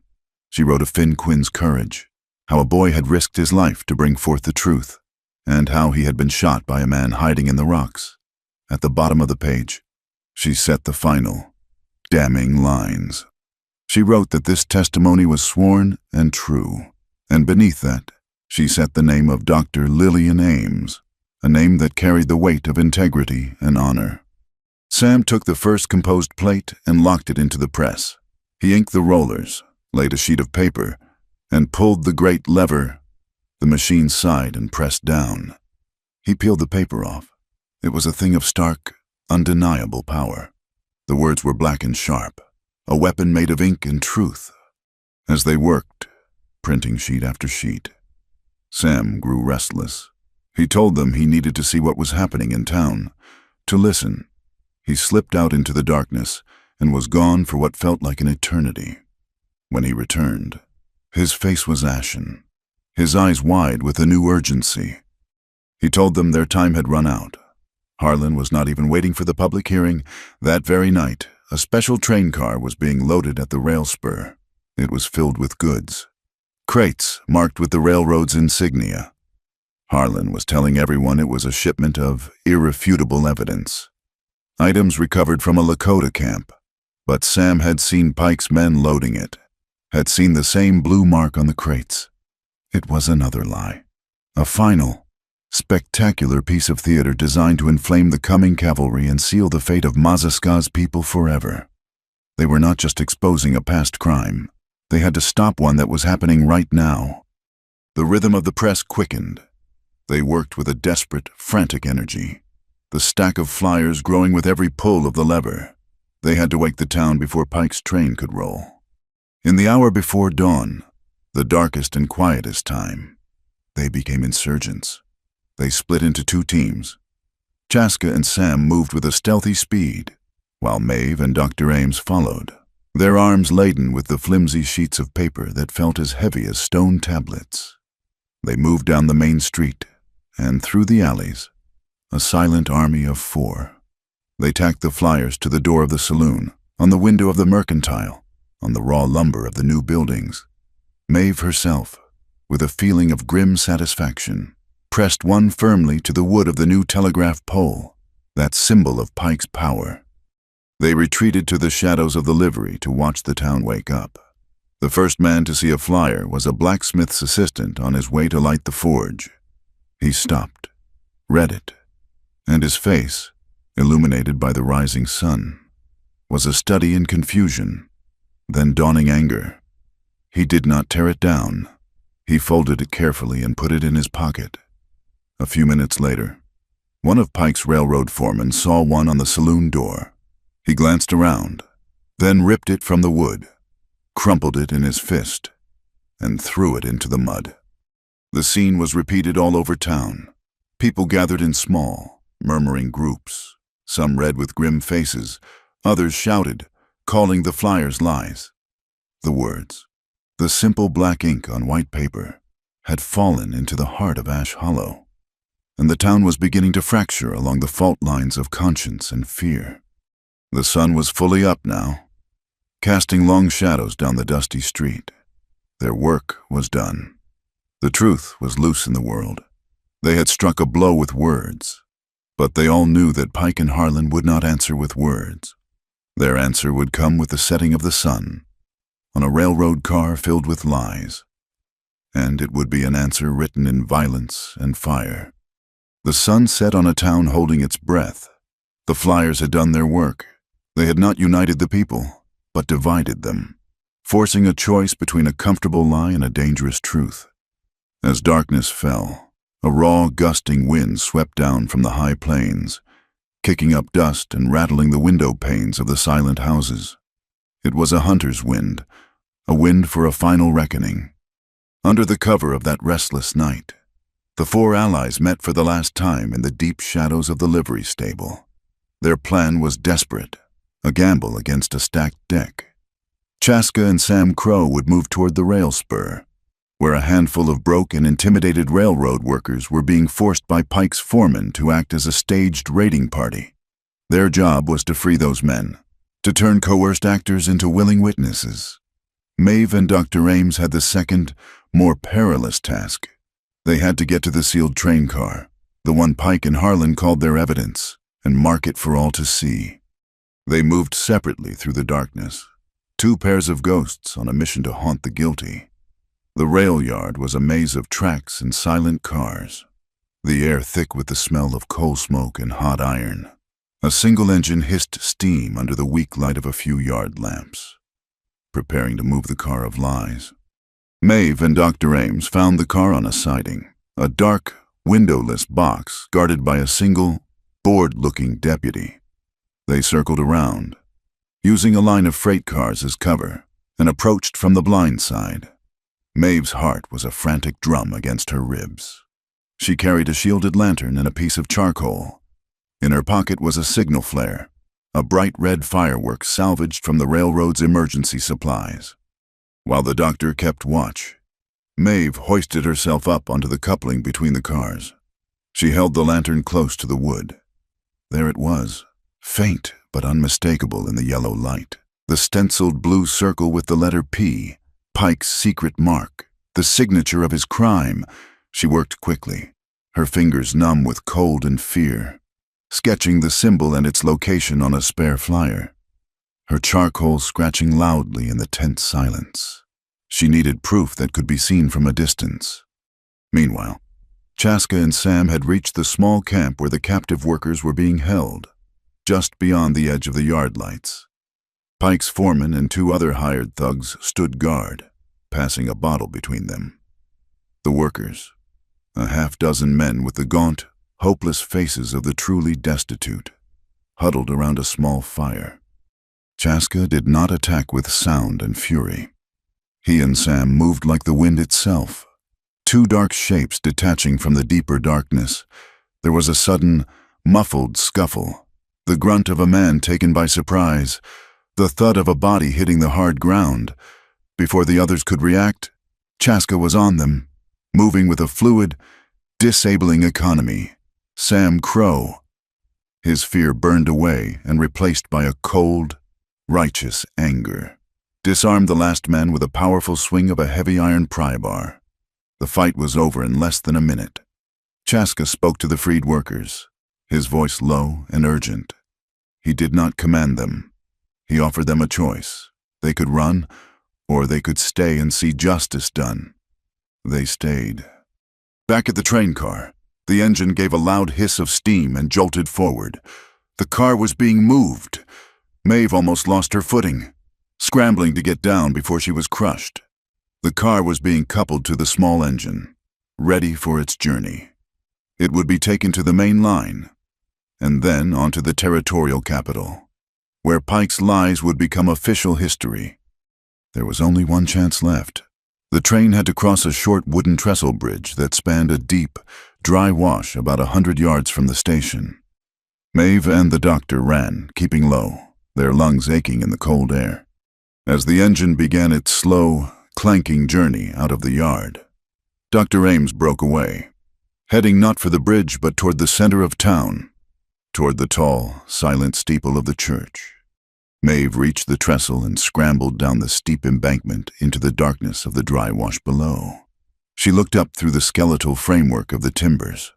The engine was approaching, its single headlamp cutting a white, ghostly tunnel through the night. She heard a shout from above.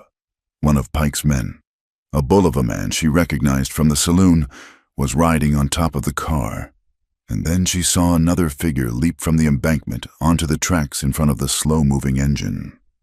It was Chaska. The engineer saw him and slammed on the brakes, the wheels shrieking on the rails. The train shuddered to a halt right in the middle of the bridge. Chaska and the big man met on the narrow walkway beside the tracks. A brutal, desperate fight silhouetted against the engine's light. This was her moment. Maeve held the shielded lantern up to the side of the car. There were 3 heavy crates stacked near the door, lashed down with rope. The blue mark was visible on the bottom one. The rope was secured to an iron ring on the side of the car with a single locking pin. Above her, the fight raged. She could hear the impact of fists, the grunts of exertion. She pulled a heavy wrench from her coat, a tool Sam had given her, and attacked the pin. It was stiff, rusted in place. She threw all her weight against it, the metal groaning in protest. Then, a sound cut through the night, pure and clear and urgent. Rising above the wind and the hissing of the engine, the sound of the church bell. One peal, then another, then a frantic, insistent ringing. It was a summons, a fire alarm for the soul of the town. The pin gave way. With a loud crack, the rope went slack. The top 2 crates held, but the bottom one, the one with the mark, shifted, tilted, and then plunged over the side of the bridge. It fell the 20 feet to the dry wash, landing with a tremendous, splintering crash that echoed like a gunshot. The crate burst open. Its contents spilled out onto the rocks. It was not recovered evidence. It was sacks of flour, tins of coffee, and bolts of cloth, the mundane contents of a general store. And on a large, splintered piece of the crate, caught perfectly in the spill of light from Maeve's lantern, was the blue-painted circle with the P inside, a perfect match to Finn's ledger and the drawing on her flyer. Up on the bridge, Chaska used the distraction to end the fight, sending his opponent tumbling into the brush. But it was too late for stealth. Lights were appearing in the windows of the town. Shouts echoed in the streets. The bell kept ringing. A relentless call to witness. A crowd was forming, drawn by the bell and the stopped train, moving like a river toward the station. Maeve scrambled up the embankment, the flyer with her charcoal sketch clutched in her hand. The crowd was a confused, angry mass of people, their faces pale in the lantern light. Sheriff Harlan was there, trying to restore order, his face a mask of fury. And beside him stood Elias Pike, his fine coat flapping in the wind, his expression one of icy calm. Sam Crow stepped out of the crowd, planting himself in front of the sheriff. He held up a flyer. "It is all here," he said, his voice ringing with a newfound authority, just like it says. "Go look. The crate is broken in the wash. The mark is on it, the mark that proves he is the thief." Harlan shoved him back. "Get out of my way. This is official railroad business." The crowd murmured, pressing closer. They had read the flyers. They had heard the bell. Now they saw the broken crate. Doubt was a contagion, spreading from person to person. Pike saw it was all unraveling. He saw Maeve standing at the edge of the light, the source of it all. His icy calm finally broke. He pulled a small, silver pistol from his coat pocket and pointed it directly at her. "This ends now," he said, his voice flat and deadly. Everything seemed to happen in slow motion. Chaska, coming from the bridge, saw the gun. He launched himself forward. A desperate, silent dive. The gun fired. The flash, a brilliant orange flower in the night. Chaska cried out, not a loud shout, but a sharp, guttural sound of impact, as he crashed into Maeve, sending them both tumbling to the ground. The crowd gasped, a single, collective intake of breath. For a moment, the whole world was silent save for the tolling bell and the howling wind. Pike stood, the pistol still extended, his face a mask of reptilian hate. Then the spell broke. The blacksmith, a giant of a man, stepped forward and wrenched the pistol from Pike's hand as if taking a toy from a child. Several other men grabbed Pike, holding him fast.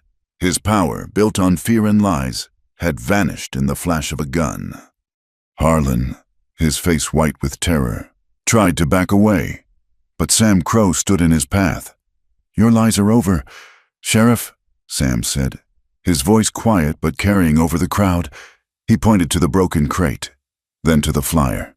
"It matches. The boy's book, the flyer, the crate, it all matches. You are a liar and a thief."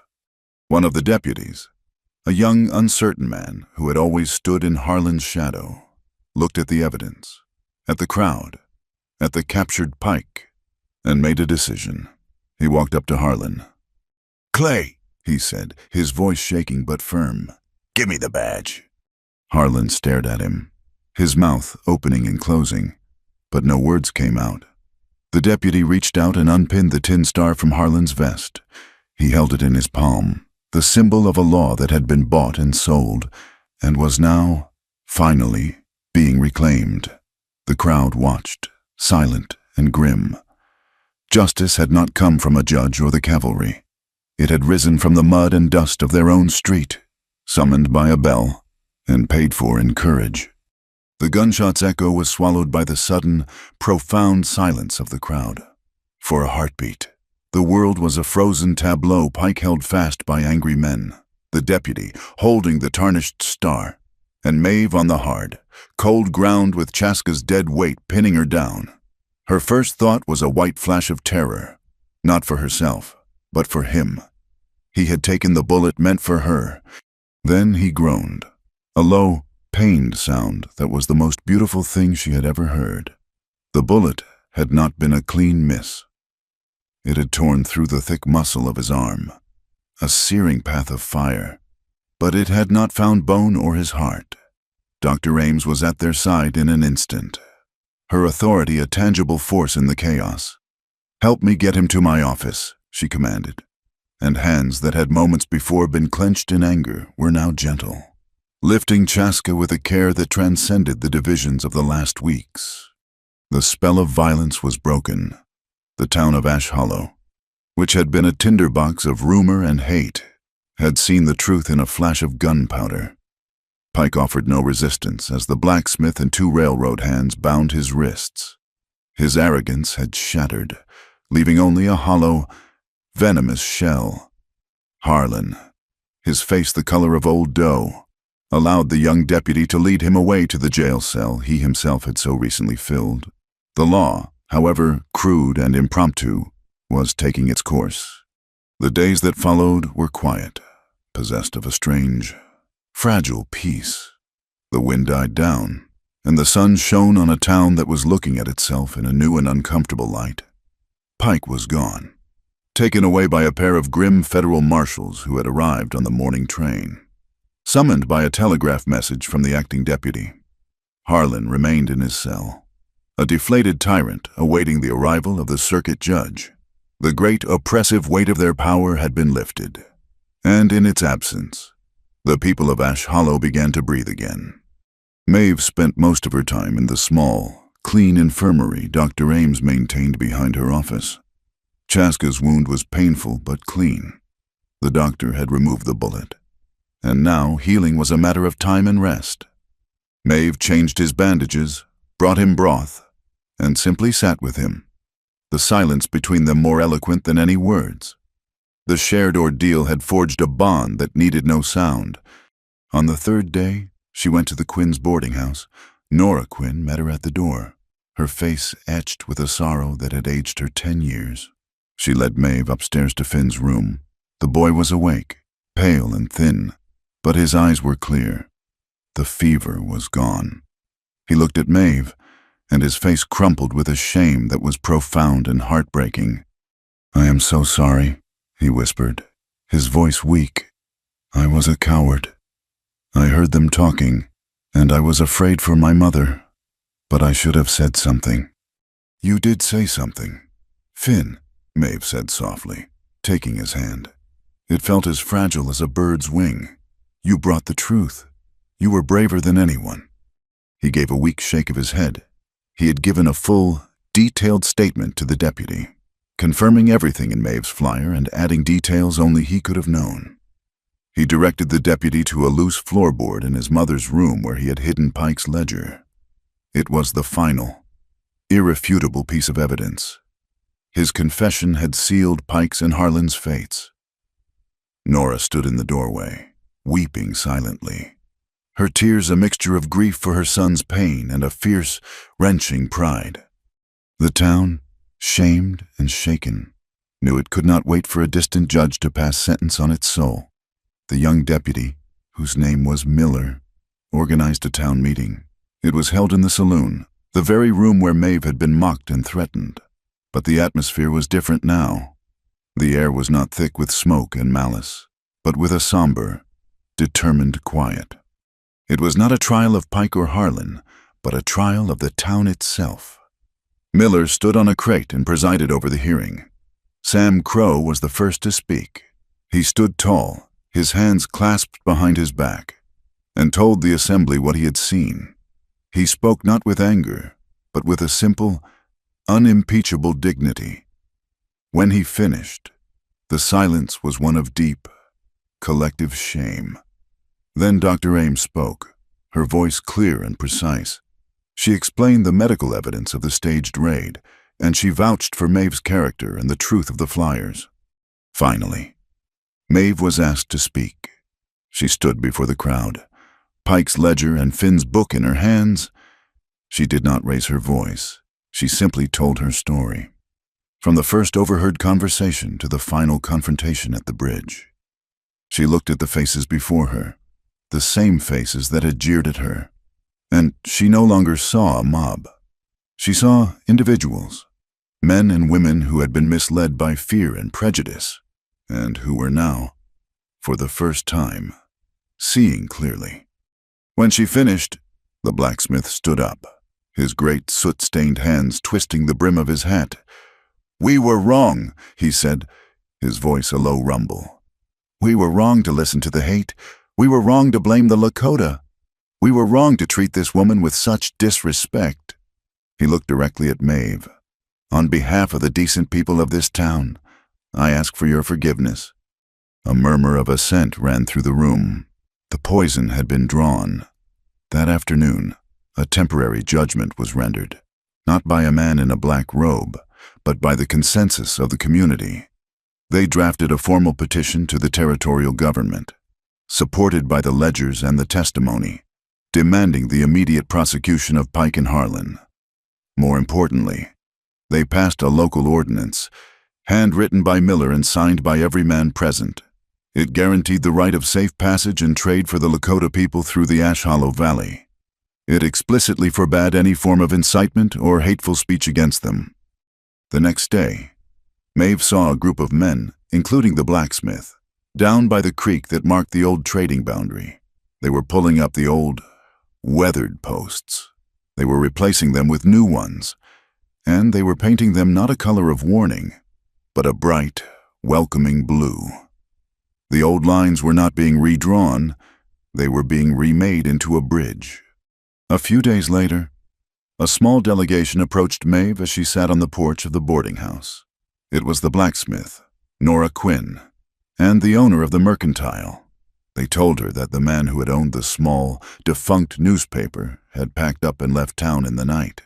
But the press, the sleeping giant, was still there. "This town needs a voice," the blacksmith said. "A true one. We need someone to make sure we do not forget this lesson. We want you to be the editor of the Ash Hollow Sentinel." Maeve was stunned into silence.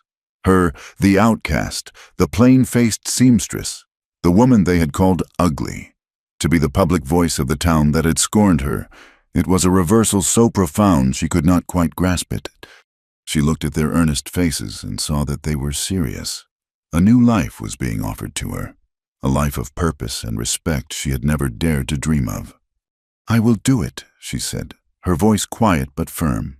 "On one condition. Every week, the paper will have a column. It will be called The Valley Speaks. It will be a place for the voices of the railroad workers, the prospectors, and the Lakota people, their stories, their concerns, told in their own words. This paper will not belong to one person or one interest. It will belong to everyone." They agreed without hesitation. That evening, as the setting sun painted the sky in soft, healing colors, she sat with Chaska on the same porch. His arm was in a sling, but the color had returned to his face, and his eyes were clear and calm. They watched the town settle into a peaceful twilight, the first truly peaceful night Maeve had known there. "So you are to be a woman of words," he said, a faint smile touching his lips. It seems so, she replied. She was quiet for a long moment, watching the first stars appear. What will you do now? I will go back to my people, he said, but I will also return here. The new boundary posts must be honored. Trust must be built, like a strong house, one log at a time. It will take time. And us? The question was a whisper, a breath of vulnerability in the cool air. What of us? He turned to look at her, his gaze so direct and seeing that it still made her heart catch. What do you wish for? I do not want to belong to anyone, she said, the words coming from the deepest part of her, from the core of her long fight for a place in the world. I have spent my whole life being owned by the opinions of others, by my lack of fortune, by my own fear. I will not trade one cage for another, no matter how beautiful it may be. He did not seem offended. He seemed to understand perfectly. He reached out with his good hand and gently took hers. His touch was warm and steady. The eagle does not own the sky it flies in, he said, his voice low and soft. It is its partner. They move together. My people believe a man and a woman walk a path side by side, not one behind the other. We are together not because I own you, or you own me. We are together because we choose each other each dawn. She looked into his eyes, and she saw the truth of his words reflected there.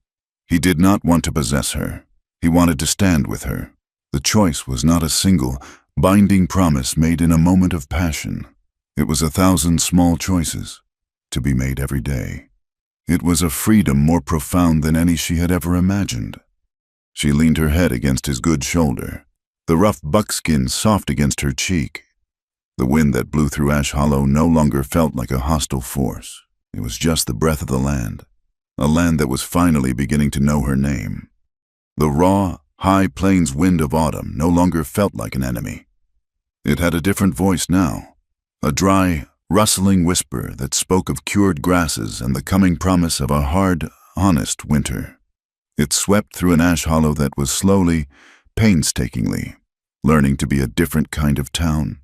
The change was not in the buildings, which were still raw lumber and false fronts, but in the spaces between them, in the way people looked at each other, their gazes a little steadier, a little more thoughtful. The scar from Pike's reign of fear was still there, but it was healing, knitting the community together in a way that prosperity never could.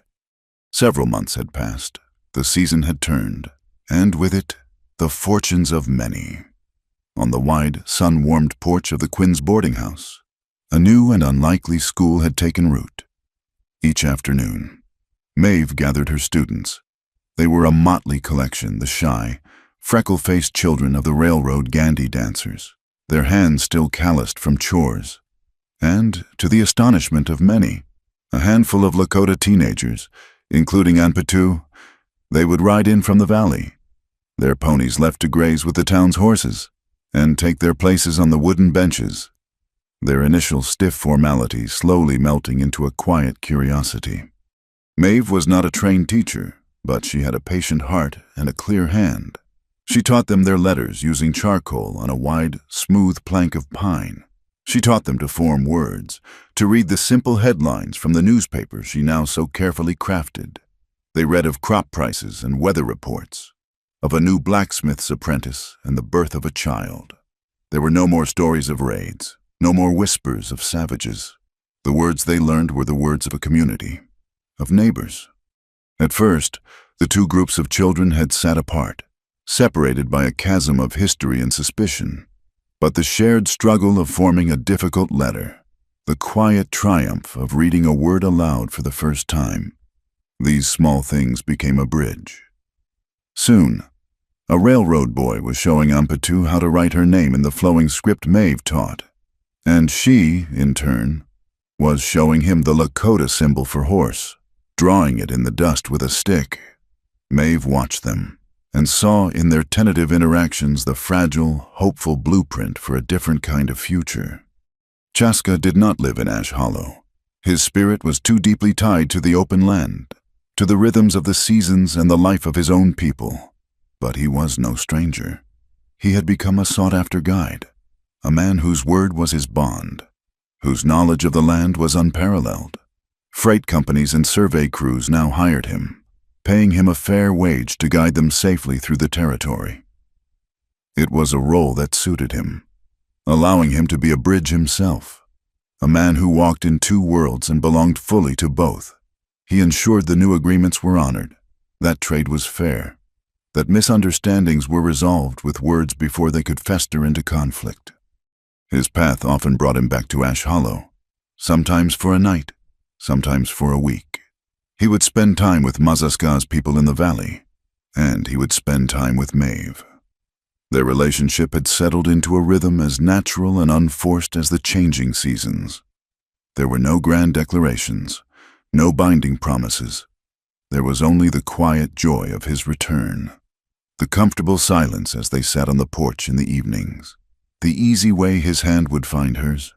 It was a partnership, a daily choosing, and for Maeve, it was a deeper and more profound love than any she had ever read about in the sentimental novels that sometimes made their way west.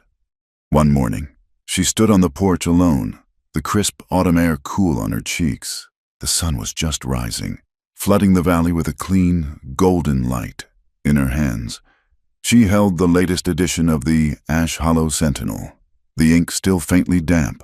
The press, her sleeping giant, was now fully awake, its voice her own. She had spent the night setting the type, her fingers stained with the ink of her new trade. The headline was not about a crime or a conflict. It read, "A Bridge of Hands." The story beneath it was about the old wooden trestle, the scene of their final, desperate confrontation. A summer flash flood had weakened its foundations, and the railroad had declared it unsafe. A new one was being built, but this time, the railroad crew was not working alone. Several men from the town, including the blacksmith, had volunteered their labor, and, in a gesture that would have been unthinkable a season ago, a few of the younger Lakota men had come to help as well, their skill with an axe and their knowledge of the land's contours proving invaluable. The story was about more than timbers and iron spikes. It was about the slow, difficult work of rebuilding trust. She heard the soft tread of moccasins on the wooden steps and turned. Chaska was standing there, his travel-stained buckskins telling of a long journey. He had returned. He did not speak, but a slow smile touched his lips, a smile that reached his dark, quiet eyes. He moved to stand beside her, so close that their arms brushed. A current, a familiar warmth, passed between them. He looked down at the paper in her hands, at the headline, and nodded, a silent acknowledgement of the world they were both helping to build. In that moment, in the clear, honest light of the new day, the memory came to her, not as a painful specter, but as a quiet, distant echo. She remembered the hidden canyon, the taste of fear and despair, the feeling of a lifetime of shame cresting inside her like a bitter tide. She remembered her own broken whisper, the confession of a woman who felt herself to be unseen, unvalued. For a moment, she tried to summon the old voices, the cruel barbs from the saloon, the casual dismissals she had endured in a dozen other towns. She listened for the word ugly, for the sneer of plain, but they were gone. They had no power here, no purchase in her soul. They were nothing more than the meaningless chatter of ghosts. The only voice she heard, the only memory that rang with the clarity of truth, was his. It was as real and solid as the man standing beside her. "I see the woman you are." She looked up at him, at his strong, quiet face, and her heart was so full she thought it might burst. He had not given her a new face. He had given her back her own. He had seen past the world's judgment to the person beneath, and in his seeing, he had set her free. The greatest freedom, she now knew, was not a place on a map, but a place in another's heart. A place where you were seen, truly and completely, for who you were. And love, in this wild and unforgiving land, was not a prize to be won, but a choice to be made, each and every dawn, to stand together and face the rising sun. Thank you for joining us on this journey through the heart of the Old West. We would love for you to comment where you are listening from so we can all connect and share our thoughts. And please subscribe to my channel, Wild West Tales, like the video, and support us further by pressing the hype button so this story can be heard by more people.